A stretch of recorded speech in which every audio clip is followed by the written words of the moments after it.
After 6 months of the iPhone 17 Pro, I've realized something weird. This might be Apple's most durable, but also the least durable iPhone ever. Let me explain what I mean in this video.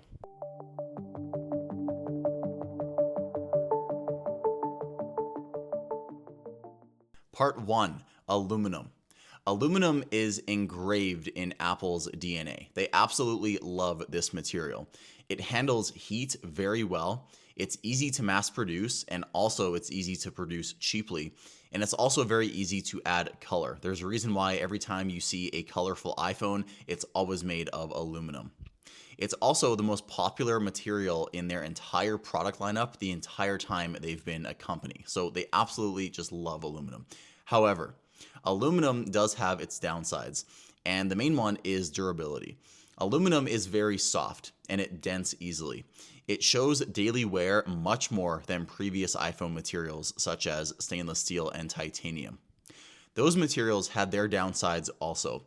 Stainless steel was very heavy and it also attracted a lot of fingerprints, so it looked very ugly. Titanium didn't handle iPhone thermals very well. So you may remember the iPhone 16 Pro. It looked beautiful. It was made out of titanium. However, that phone overheated very easily. With the iPhone 17 Pro, Apple wanted to focus on maximum performance. So they needed the best possible material. And that's why they chose aluminum.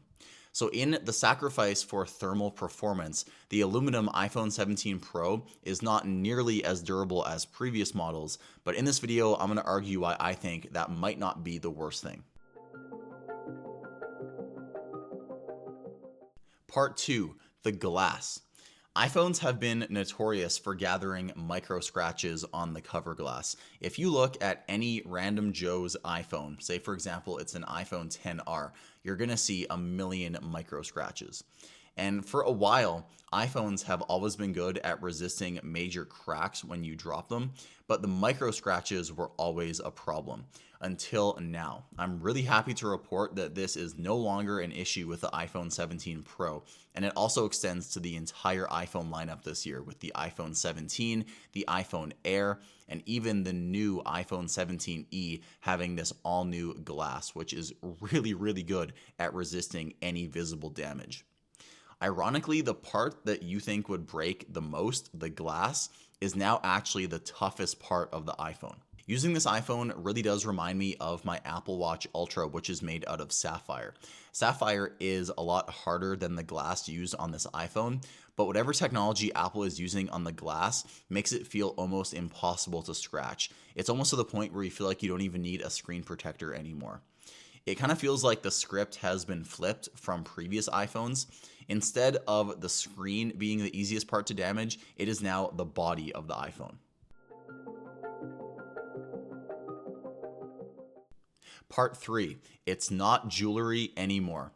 iPhones have always been a very beautiful object. I think back to the days of the iPhone 4 and also the iPhone 10. Those iPhones were just absolutely beautiful and they really did feel like you're holding a fine piece of jewelry in your hand.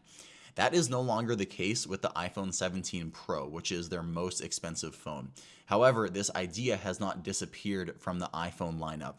The beautiful and jewelry-like iPhone is now the iPhone Air. And I think this is actually a good thing because it has released the Pro phones from that burden of being the pretty jewelry-like phones. And now the Pro phones can just focus on being a total powerhouse with an unapologetic, chunky design. I think this brings a lot of clarity to the iPhone lineup. You can still get a pretty looking phone with a lot of sacrifices in the iPhone Air. You'll get only one camera, only one speaker, and worse battery life, but you have a phone that looks really nice. Or you can get the total powerhouse of an iPhone 17 Pro with a more utilitarian design. So as I said, I think this adds a lot of clarity to the iPhone lineup, and it makes it make a lot more sense in my opinion. Part 4. The patina. I saw a photo on Twitter that inspired this entire video of an iPhone 17 Pro after half a year of usage without a case. And I couldn't believe the comments on that post. People were just so upset at this guy for beating up his iPhone. But when I saw the post, I was actually oddly satisfied seeing an object with all these dents and scratches with zero concern for the physical condition. And it kind of reminded me of that iconic image of the original iPhone being all beat up with all the patina on the aluminum. After all, phones are meant to be a tool. They're meant to be well used and well loved. This makes me think of Casey Neistat. He is a YouTube legend. He has destroyed more cameras than he would probably like to admit because, as he likes to say, these things are just tools, nothing else. You are going to end up breaking a camera if you want to get the perfect shot. And in general, humans usually like patina. So think of a nice leather wallet when it's all worn in and very soft. That wallet is yours, all those marks you put on them. It's much nicer than a brand new wallet with stiff leather. The same goes for my personal watch collection. I love all of my watches, but I also don't baby them. If I was going to wear them, they're going to get beat up.